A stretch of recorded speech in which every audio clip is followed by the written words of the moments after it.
You've probably seen all kinds of softboxes, lights and gear for building the perfect lighting setup for talking head videos. But today I want to share an alternative setup that's not just comparable to the standard solutions, it can actually be better in many situations. If you've worked on bigger video productions, you might have noticed something interesting. Sets are often covered with pieces of muslin and black blankets. Fabric gives you unmatched flexibility. By bouncing light off white fabric or creating negative space with black fabric, you can shape your lighting however you want. This versatility often outshines the more limited options you get with deep softboxes or LED mats. So today I'm keeping it super simple. I will be using just a few small lamps to light the background and two dual color blankets. These blankets are a game changer if you adjust your workflow to using them. They've got a white side for bouncing light and a black side for creating negative feel. Plus they are sound absorbing, which your sound editor will love. 1, 2, 3 audio test with sound blankets and without noise cancelling. 1, 2, 3 audio test without sound blankets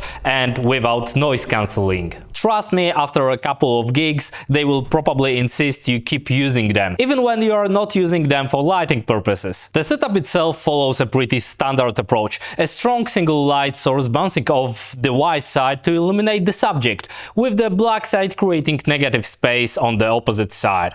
And here's why the negative space matters. It's just as important as the bounce. It helps you control spill light and gives you the flexibility to fine-tune the contrast ratio to match your style. This is how the scene looks with white bounce and without negative fill. This is how scene looks with white bounce and with a negative fill. The white bounce is large enough to light the subjects from the front, but here's the cool part. You can fold the blanket to adjust how the light hits your subject. You can angle it more toward the front, use it for backlighting, or even control how much light spills onto the background. Honestly, there's not much more to say about this setup. It just works. The only catch is you will need some grip hardware to hang everything, but with a few C-stands and clips you are good to go. I will switch things up and go with a very traditional setup, a big softbox lighting the subject. Softboxes, especially those with grids, give you great control over the specific area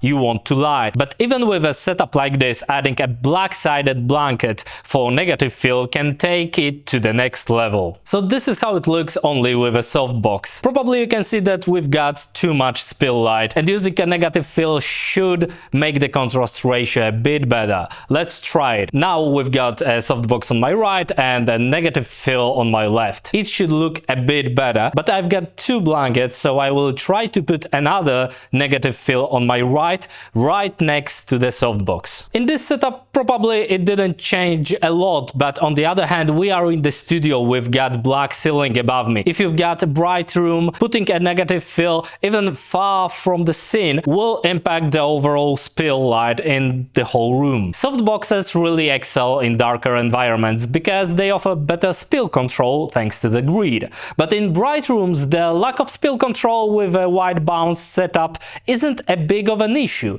And at the same time, it's very tough to compete with the sheer size of the lighting area a white bounce provides. If your content is being delivered to a large screen like a TV or even YouTube, you will definitely notice a difference in light quality between the two setups. That difference largely comes down to the size of the lighting surface, which plays a huge role in how soft and even the light looks on camera. These are sound blankets from Vocal Booth to Go. Just to be clear, this isn't a sponsored video, I bought these myself. I'm mentioning them because there aren't many manufacturers making blankets like these that work for both audio and video applications. When it comes to audio, the difference is pretty clear, making them a solid investment if you are serious about both your visuals and audio. Since we are having some fun with blankets, let's try out a few more unconventional setups, just to see how they work. First up is using two white bounces, one on each side. This setup with 2 white bounces works well in a brightly lit environment when you are going for low contrast lighting. It's especially useful in more commercial settings where the goal is a smooth, polished look rather than something with a dramatic cinematic vibe. Next, let's flip things around and use both blankets as a negative fill while adding a beauty dish from above for a moody, dramatic setup.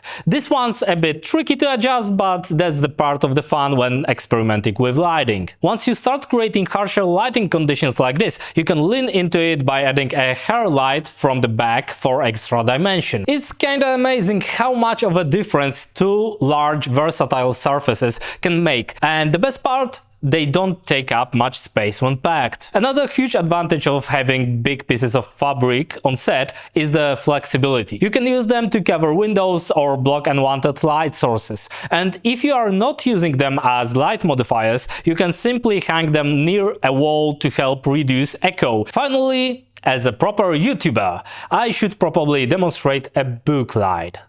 Honestly though, I've never actually used one to light anything. That's not to say it doesn't work, it definitely does, but most of the time it's just not necessary. A book light is essentially 2 bounces set at an angle.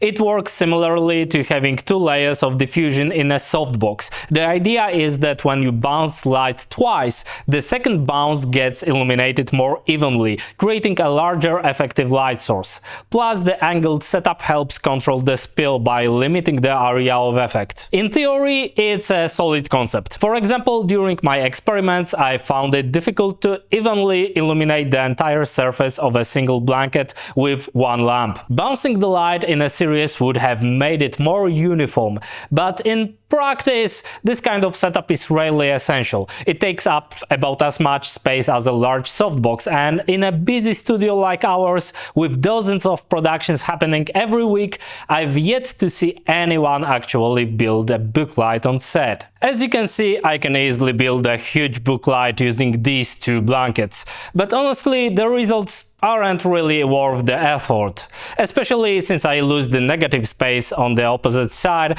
and if you've got twice the bounce, you lose a lot of light. If you've already got 2 pieces of styrofoam or similar materials handy, it can be a quick and effective way to set up a soft light source. So while it's not my go-to solution, I wouldn't call it a bad idea overall. So that's all. See you around in the next video.